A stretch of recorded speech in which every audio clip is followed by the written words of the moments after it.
talk about the fact that the way she spoke was sort of its own news story, and then John McWhorter saying there is such a thing as Black English. Is that true?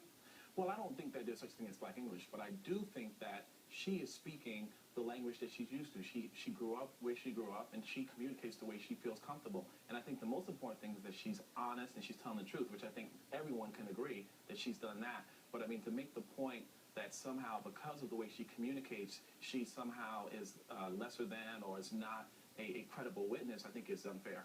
Mm-hmm. Well, I agree with Brian that she was credible, she was honest, she was sincere. But I think this issue has gotten a little bit bigger, especially with John McWhorter's statements. Because, yes, he's a linguist, anthropologist, historians, they will say Black English is a language. It's not a language that's going to get you to graduate from high school, to go to college, to find a job, or to keep a job.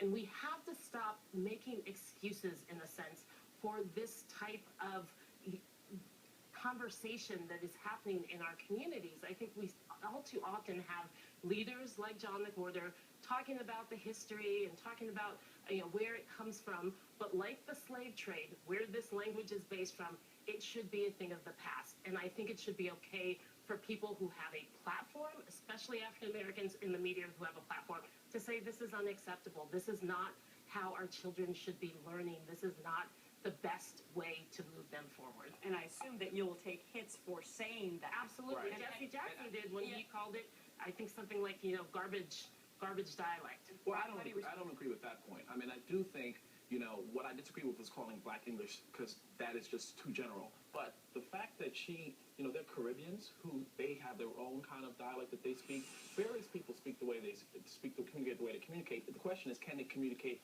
appropriately in the job force? And as long as she can do that, I think it's perfectly fine for her to communicate in whatever way is comfortable for her. What about the whole thing becoming kind of a sideshow? It's taken focus away from what's actually happening at the trial and whether or not he's guilty or innocent. Now we're talking about the way she speaks. Yeah, and a lot of people have been accused of being racist for addressing the way she speaks. But and I think John McWhorter has gone on, he didn't want to come here, but he's gone on CNN, he's gone on NBC and had conversations about these are racist.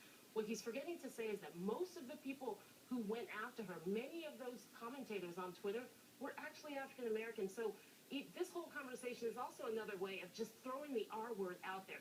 He's a racist, she's a racist, you're a racist. That shuts down conversation. And we're not going to proceed in dealing with racial anxiety, dealing with our implicit bias, if we keep just throwing that R word out there. This was something that, a language that, yeah, lots of people hear this because lots of people listen to rap. It's not just Black people who buy rap music. So I think white people understand it, but again, is